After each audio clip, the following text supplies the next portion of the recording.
तो आत्मिक रीति से भी हमें जीवित रहने के लिए, आत्मा में स्ट्रांग बनने के लिए हमें प्रभु के वचन को पढ़ना होता है, बाइबल को पढ़ना होता है, हमें प्रेयर्स करनी है, हमें रोजे रखने हैं, हमें प्रभु की उपस्थिति में बैठना है। तब जाकर हम आत्मा में भी पूरी तरह से तंदुरुस्त और स्ट्रांग होते हैं। आत्माएं दुर्लभ जब नहीं होती, आत्माएं कमजोर नहीं होती, जब हम रोज परमेश्वर के वचन को पढ़ते हैं, कि हम केवल रोटी से नहीं लेकिन परमेश्वर के मुख से निकले वचन से, हम बाइबल से लिखित वचन को जब पढ़ते हैं, उसके द्वारा भी हम जीवित रहते। प्रभु यीशु ने कहा आप खाना खाते हैं शारीरिक रीति से स्ट्रांग होने के लिए, लेकिन आत्मिक रीति से मजबूत होने के लिए क्या आप प्रेयर्स करते, प्रभु की उपस्थिति में बैठते हैं? ये भी मायने करता, ये भी एक सोचने की बात है। अगर प्रभु की उपस्थिति में नहीं बैठते तो हम तो शारीरिक और साथ में आत्मिक और आध्यात्मिक भी हैं। तो इट मीन्स कि शारीरिक रीति से तो तंदुरुस्त हट्टे कट्टे, लेकिन आत्मिक रीति से कमजोर, दुर्लभ हो चुके, वीक हो चुके हैं।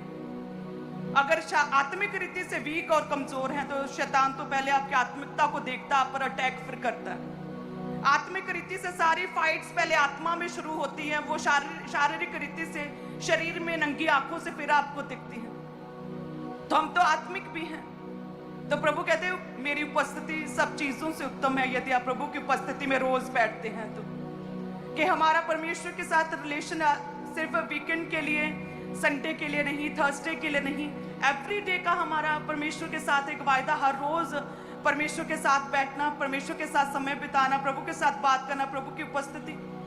आप जानते हैं जहां प्रभु की उपस्थिति है वहां किसी भी तरह की चिंता, किसी भी तरह की घबराहट, किसी भी तरह की कमजोरी, किसी तरह की शर्मिंदगी का कोई भी जगह, कोई स्थान नहीं रहता। वहां सिर्फ टेस्टमनीज होती, वहां सिर्फ शांति है, वहां से प्रभु की ग्रेस है, वहां से परमेश्वर हमसे बातें करता, हमें दर्शन देता।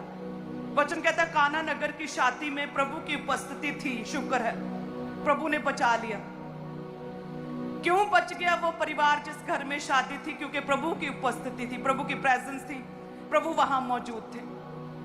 अगर उस घर में जहां पर दाखरस खत्म हुआ, यदि वहां प्रभु की उपस्थिति ना होती तो क्या होता? शादी शायद टूट जाती, बारात वापस चली जाती, बहुत बातें बनाई जाती, लंबे समय तक याद रखी जाती उनकी स्टोरी कि उनके परिवार में इस तरह से खाना खत्म हो गया था, दाखरस खत्म हो गया था, इस तरह से उनका डिफरेंट तरह से उनके फेलियर, उनके बेइज्जती, इंसल्ट के रूप में उनकी बात को याद किया जाता। लेकिन शुक्र है प्रभु का, उसकी परमेश्वर की उपस्थिति, प्रभु की प्रेजेंस उस घर में मौजूद थी। जहां प्रभु की उपस्थिति है वहां शर्मिंदगियां नहीं रहती हैं। जब प्रभु की उपस्थिति है ना, जब आप प्रभु के निकट है, तब किसी तरह की बेइज्जती का कोई स्थान नहीं, किसी